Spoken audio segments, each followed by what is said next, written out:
Բարև ձեզ Հայեր այսօր կներկայացնեմ հայոց թագավորությունը երկրորդ դարում, մեր Քրիստոսից առաջ երկրորդ դարում, մեծ հայք, փոքր հայք, ծոպ, կոմագենի հայկական թագավորությունների մասին։ Եվ բաժանորդագրվեք իմ YouTube-յան ալիքին, մեկնաբանություններ թողեք, լայքեր թողեք, որ ավելի հետաքրքիր պատմություններ իմանաք հայ ազգի մասին։ Եվ բարի դիտում։ Քրիստոսից առաջ 190 թվականին Մագնեսիայի ճակատամարտից հետո ստեղծված նպաստավոր իրադարձությունից օգտվելով Արտաշես մեծ հայքում, իսկ Զարեհ ծոպքում վերականգնեցին անկախությունը։ Ի հակադրություն Սելևկյանների եւ իր շահերից ելնելով Հռոմ անմիջապես ճանաչեց նրանց անկախությունը։ Քրիստոսից առաջ 180-ական թվականներին փոքր հայքի անկախ թագավորությունն էր Միրդատ Երվանդունին, իսկ 163 թվականին Կոմագեն անկախ հռչակեց Պտղոմեոսը,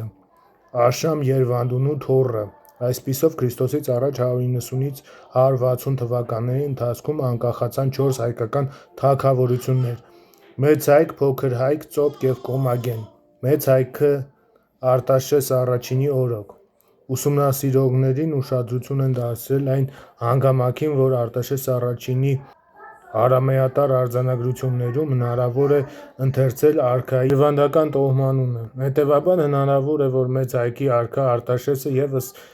սերված լինի հայկազուն երվանդականներից։ Արտաշես առաջինը Քրիստոսից առաջ 190-ից 160-ական թվականներին առաջնահերթ խնդիրներից էր մեծ հայքից անջատված տարածքների վերամիավորումը։ Նա Մարաստանից, Վրաստանից,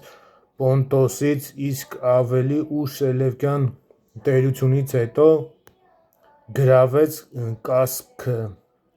Բասորհեսը, Գուգարքը, Կղարցքը, Դերջանը, Կարինը, Եկեղիքը, Տմորիքը և այլ տարածքներ։ Արտաշես առաջինի հայկական տարածքների մեծ մասը միավորվեց մեծ հայքի թագավորության շուրջ, ինչը հույն պատմիչ Պուլիբոսի կողմից նրան տրվեց Հայաստանի մեծագույն մասի կառավարիչ բնորոշումը։ Զարեհի մահից հետո ծոպի թագավորությունը մեծ հայքին վերամիավորելու Արտաշես առաջինի փորձն անհաջողության մատնվեց Կապադոկիայի միջամտության պատճառով։ Երկրի ներքին կյանքում Արտաշես առաջինը կատարեց մեծ բարեփոխումներ։ Նա բանակը բաժանեց 4 սահմանական զորավարությունների՝ ըստ աշխարհի 4 կողմերի։ Մեծ հայքի տարածքը բաժանվեց 120 գավառների։ Կարգավորեց երկրի կառավարման համակարգը։ Պետության կարևորագույն պաշտոններում Արտաշես առաջինը նշանակեց իր մերձավոր մարդկանց։ Ավագ որդին Արտավազդին ապագա Արտավազդ առաջինը նշանակեց սպարապետ և արևելյան զորավարության ղեկավար։ Արևմտյան զորավարությունը հանձնեց մյուս որդի Տիրանին, հյուսիսայինը Զարեհ անունով որդուն, հարավայինը իր դայակ Սմբատ Բագրատունուն։ Հազարապետությունը պաշտոնը նշանակեց արքայորդի Վրույրին, որին պատմահայր հիշատակում է որպես այր իմաստուն և բանաստեղծ։ Մյուս որդուն Մաժանին արքան դարձրեց քրմապետ։ Արտաշես առաջինի օրոք մեծ զարգացում ապրեց երկրի տնտեսությունը։ Մովսես Խորենցյանի բնորոշմամբ այդ ժամանակ Հայոց աշխարհը անմշակ հող չէր մնացել։ Հողային բարեփոխումների հետ են կապվում սահմանափակ համարվող կոթողների, որոնց վրա կան արամեատար արձանագրություններ։ Երկրի կյանքում կարևոր իրադարձություն էր նոր մայրաքաղաքի Արտաշատի հիմնադրումը։ Քրիստոսից առաջ 180-ից 170 թվականներին Պլուտարքոսի հաղորդման համաձայն մայրաքաղաքի տեղն ընտրել և թագավորի առաջարկով քաղաքի հատակագիծը կազմել է Կարթագենի վտարանդի զորավար Հանիբալը, որը որոշ ժամանակով ապաստանել էր Հայաստանում։ Դրանից ելնելով է, որ հռոմեական պատմագրության մեջ Արտաշատը անվանել են հայկական Կարթագենի։ Նոր մայրաքաղաքում կառուցվեցին ճոխ ապարանքներ, տաճարներ, թատրոն և այլ շինություններ։ Այն իր ժամանակին դարձավ աշխարհի մեգապոլիսներից մեկը Արտաշես առաջինը ամրապնդեց թագավորության նախնիների պաշտամունքը Հայաստանում, որը վկայված է դեռևս Քրիստոսից առաջ 8-րդ դարում Արդինի Մուսասիրի տաճարում Գերագույն Խալդի Աստծո արձանի կողքին պաշտվում էին արքայի արձանները, որոնք աստվածացվել էին մահվանից հետո։ Արտաշատում կառուցվեց Մայր Դիցուհի Անահիտի տաճարը, որտեղ կանգնեցվել են Արտաշեսի նախնիների արձանները։ Արտաշեսը բարեփոխեց տոմարը, ճշգրիտ օրացույց, նավարկություն հաստատեց լճերի ու գետերի վրա և կատարեց բազում այլ բարեփոխումներ։ Արտաքին քաղաքականության մեջ ևս Արտաշես առաջինը հասավ լուրջ ձեռքբերումների։ Թագավորության հռչակման սկզբնական շրջանում դաշնակցելով Հռոմի հետ, Արտաշես առաջինը վարում էր Սելևկյան տերության թուլացնելու քաղաքականություն, սակայն նա պահպանեց իր լիակատար, անկախ ու չեզոք դիրքը տարածաշրջանում, որոշակի հեռավորության վրա պահելով Հռոմի ու հռոմեամետ ուժերին։ Ինչպես նշվեց, նա նույնպես հյուրընկալ և ապաստան էր տվել Հռոմի թշնամու Կարթագենի զորավար Հանիբալին։ Քրիստոսից առաջ 183-179 թվականներին Փոքր Ասիայում պատերազմ մղվեց մի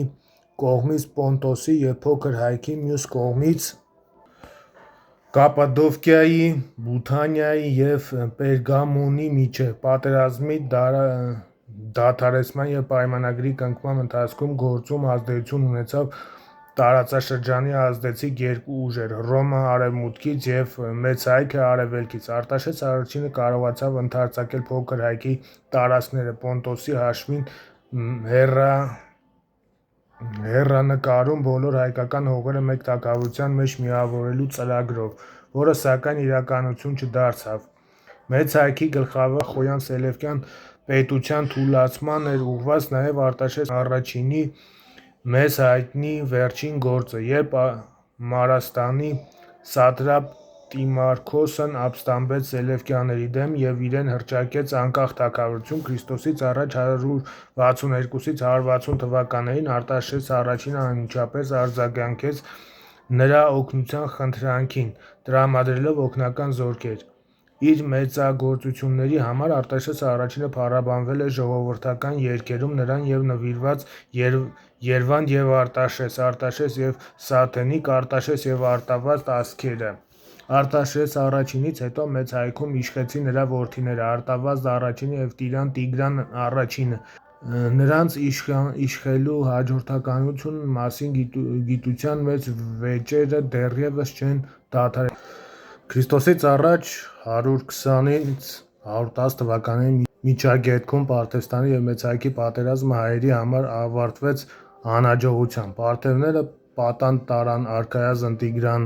Տիգրանին, որը հետագայում դառնալու էր Տիգրան II Մեծ։ Հայկական մյուս թագավորությունները Քրիստոսից առաջ 2-րդ դարում։ Հայկական փոքր թագավորությունների մասին սակավաթիվ տեղեկություններ ունենք։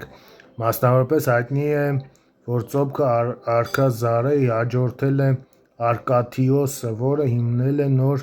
մայրաքաղաք Արկաթիսոկետը։ Քրիստոսից առաջ 165 թվականին Սելևկյան արքա Անտիոքոս IV-ը և Էպիփանեսը Մեծ Հայքի դեմ անհաջող արշավանքից հետո ներխուժեց Ծոփ և գրավեց Արկաթիոկոսը։ Արկաթիոսը սպանվեց։ Անտիոքոս IV-ը Ծոփում գահ բարձրացրեց Քսերքս անունով իր դրածոյին, սակայն Քրիստոսից առաջ 164 թվականին Անտիոքոս IV-ը մահից հետո Արկաթիոս եղբայր Փերուժանը վերականգնեց Ծոփքի թագավորության անկախությունը։ Անտիոքոս IV-ի կողմից Քսերքսեսին Ծոփում գահ բարձրացնելու այս դրվագը համացուցաբար վերագրվել է Սելևկյան մեկ այլ արքայի՝ Անտիոքոս III-ի ժամանակաշրջանին, որի պատճառով էլ Քսերքսեսը սխալմամբ համարվել է Քրիստոսից առաջ 3-րդ դարում իշխած Ծոփքի արքա։ Փերուժանից հետո Ծոփքում իշխած թագավորների մասին ստույգ տեղեկություններ չունենք։ Քրիստոսից առաջ 94 թվականին, երբ Տիգրան II Մեծը Ծոփքի թագավորությունը միավորեց Մեծ հայքին այնտեղ իշխում էր Արտանես արքան։ Փոքր հայքի մասին Միրադատից հետո մեր ունեցած միակ տեղեկությունը վերաբերվում է Քրիստոսից առաջ մոտ 112 թվականին, երբ այնտեղ իշխում էր Անտիպատրոս Երվանդունին, որդեգրեց հայերի Պոնտոսի թագավորությունից փախստական Միրադատ և պատորի նրան, ժառանգելով իր թագավորությունը։ Այդ է պատճառը, որ Միրադատ 6-րդ Պոնտացին աղբյուրներում կոչվում է թագավոր Պոնտոսի և հայոց։ Հիմա թագավոր Պոնտոսի և փոքր հայքի դրանից ելնելով կարծիք է հայտնվել, որ Միրադատ Պոնտացին ևս կարող էր ունենալ երվանդական ծագում։ Կոմագենի թագավորության մասին հայտնի է միայն, որ Պտղոմեոս Երվանդունուց Ք.ա. 163 թվականից մոտ